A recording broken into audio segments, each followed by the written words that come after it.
When the white smoke billows from the Sistine Chapel, signaling the election of a new pope, it's not just a spiritual moment.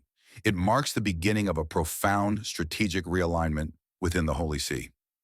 This isn't about purges in a harsh political sense, but a deliberate and necessary process of adjusting the Church's vast administrative machinery to effectively pursue the new pontiff's unique vision for the global faithful. Every pope, regardless of his pastoral style, needs to consolidate his authority and implement his agenda. And that often means carefully reconfiguring the Vatican's complex bureaucracy. So how does a new pope go about this intricate process of reshaping the Vatican? Let's explore 5 key methods, often subtle yet incredibly effective, that define these pivotal transitions. First, the most immediate and decisive move is the replacement of key personnel. Think of it as the Pope's very first powerful strokes. The Secretary of State is almost always the first to change. This individual isn't just a figurehead. They're the Pope's right hand, the chief diplomat, and the operational head of the Vatican's entire administrative and foreign policy apparatus. Aligning this crucial position with the new Pope's vision is absolutely paramount. For instance, when Pope Francis was elected in 2013, he made his intentions for reform clear from the outset. Just months into his pontificate, he appointed Cardinal Pietro Parolin as his new Secretary of State, replacing Cardinal Tarcisio Bertone. Cardinal Parolin, a seasoned diplomat, was known for his focus on church governance and international relations, and his appointment immediately signaled a new era of diplomatic emphasis and internal reform. Similarly, other vital roles like the prefects of the Congregation for the Doctrine of the Faith or the Congregation for Bishops are often among the very first to be either replaced or explicitly reconfirmed, as these positions are central to the Church's doctrinal integrity and global pastoral outreach.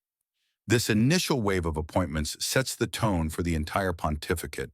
Secondly, we often see a strategic reassignment and new appointments, a sophisticated art of rotation within the curia.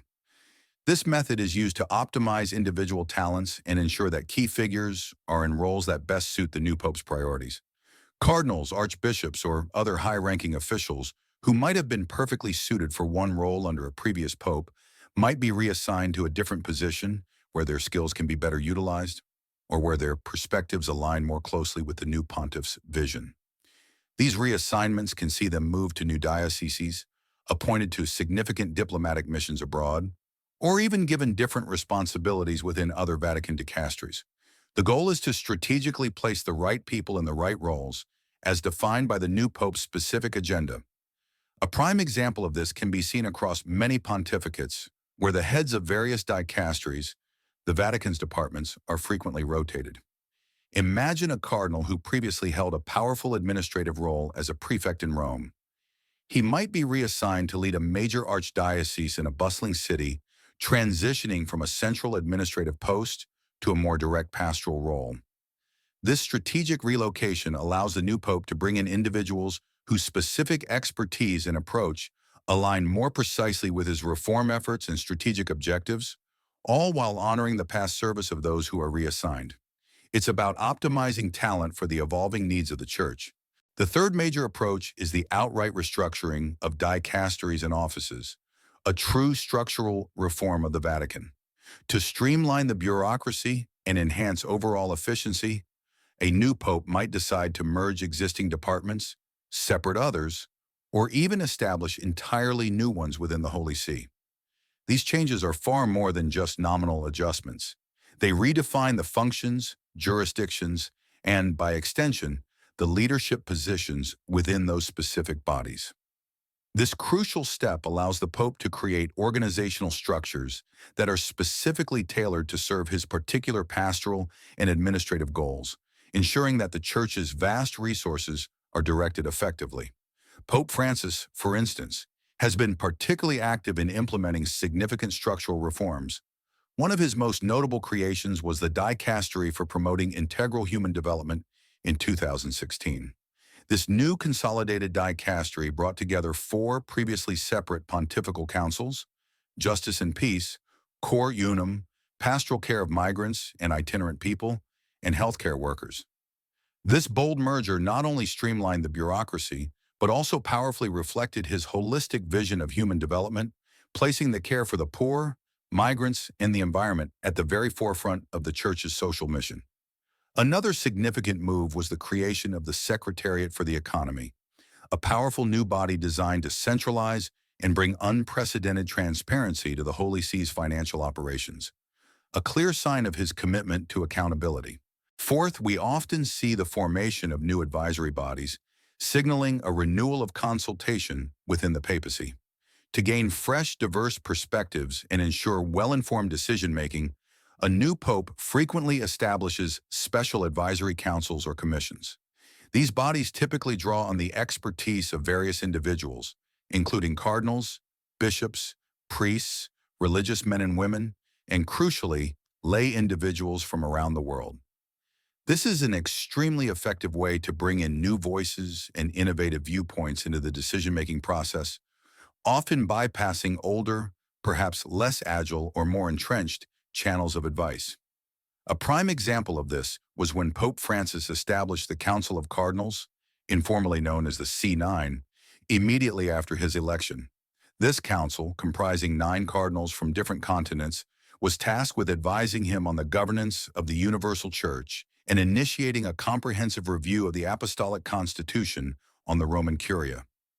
This was a truly unprecedented move, allowing the Pope to receive direct, diverse counsel from a small, agile group of cardinals, which has proven instrumental in guiding his ongoing reforms within the Vatican. Finally, and perhaps most critically in the modern era, is the shifting of financial focus and internal oversight, leading to a profound financial transparency and accountability drive. Integrity and fiscal prudence are often top priorities for new pontificates. A newly elected pope may initiate extensive audits, replace the heads of key financial institutions, and implement stricter management processes to ensure the integrity and efficient use of the Church's vast resources. This often involves uncovering past inefficiencies or even mismanagements, leading to further adjustments in personnel and procedures. For instance, both Pope Benedict XVI and Pope Francis have heavily prioritized financial reform. Pope Benedict XVI took a significant step by establishing the Financial Information Authority, AIF, in 2010 to monitor Vatican financial activities and combat money laundering.